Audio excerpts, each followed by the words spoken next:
നമുക്ക് പഠിക്കാനുള്ളതാണ് virus. Virus എന്ന് പറഞ്ഞാൽ ഒരു സിമ്പിൾ സ്ട്രക്ചറാണ് ആർക്കുള്ളത്, വൈറസിനുള്ളത്. Virus has the simple structure with a DNA or RNA molecule within a protein coat. ഒരു മാംസ്യാവരണത്തിനുള്ളിൽ, മാംസ്യത്തിൻ്റെ പ്രോട്ടീൻ ആവരണത്തിനുള്ളിൽ DNA അല്ലെങ്കിൽ RNA ഉൾക്കൊള്ളുന്ന ഒരു സിമ്പിളായിട്ടുള്ള ലഘുവായ ഒരു ഘടനയാണ് ആർക്കുള്ളത്, വൈറസിനുള്ളത്. പിന്നെ virus has no cell organelles as seen in normal cells. നമ്മുടെ മറ്റ് സാധാരണ കോശങ്ങളിലൊക്കെ കാണപ്പെടുന്നത് പോലെ വൈറസിൽ എന്തില്ല, കോശാംഗങ്ങളൊന്നും കാണപ്പെടുന്നില്ല. There is no cell organelles. കോശാംഗങ്ങളൊന്നും ഈ വൈറസുകളുടെ ബോഡിയിൽ എന്തില്ല, കാണപ്പെടുന്നില്ല. Hence virus multiplies by taking control over the genetic mechanism of the host cell. അതുകൊണ്ട് തന്നെ നമ്മുടെ ആതിഥേയ കോശങ്ങളിലേക്ക് എത്തി അവരുടെ ജനിതക സംവിധാനങ്ങളുടെ നിയന്ത്രണം ഏറ്റെടുത്ത്, ആ കോശത്തിൻ്റെ നിയന്ത്രണം മുഴുവനും ഏറ്റെടുത്ത് അതിൽ മൾട്ടിപ്ലൈ ചെയ്ത് ആണ് നമുക്ക് എന്ത് വരുത്തുന്നത്, ഡിസീസ് എല്ലാം ഈ വൈറസുകൾ ഉണ്ടാക്കുന്നത്.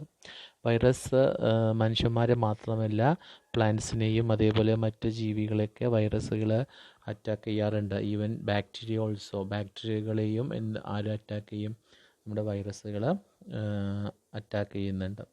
അപ്പോൾ കൊറോണ വൈറസ് അല്ലേ, കൊറോണ COVID-19 ഇതെല്ലാം ഉണ്ടാക്കുന്ന വൈറസാണ്.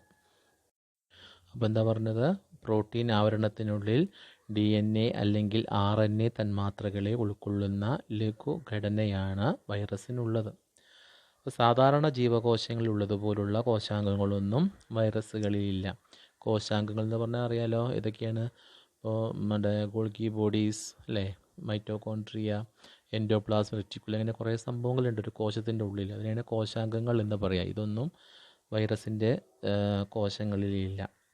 പിന്നെ ആതിഥേയ കോശങ്ങളിലെ ജനിതക സംവിധാനത്തെ ഉപയോഗപ്പെടുത്തിയാണ് വൈറസുകൾ എന്ത് ചെയ്യുന്നത്, പെറ്റുപെരുകുന്നത്. മനുഷ്യരെയും മറ്റു ജന്തുക്കളെയും സസ്യങ്ങളെയും എല്ലാം ബാക്ടീരിയകളെയും എല്ലാം ഈ വൈറസുകൾ എന്ത് ചെയ്യാറുണ്ട്, ആക്രമിക്കാറുണ്ട്. അപ്പോൾ virus has the simple structure with a DNA or RNA molecule within a protein coat. Virus has no cell organelles as seen in normal cells, so they multiplies by taking control over the genetic mechanism of the host cells.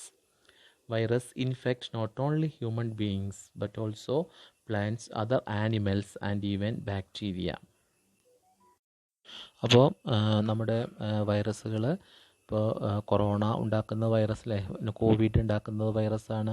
അതൊരു Nipah അല്ലേ, 2-3 കൊല്ലം മുന്നേയൊക്കെ ഭീതിയുള്ളൊരു രോഗമായിരുന്നു Nipah എന്ന് പറയുന്നത്.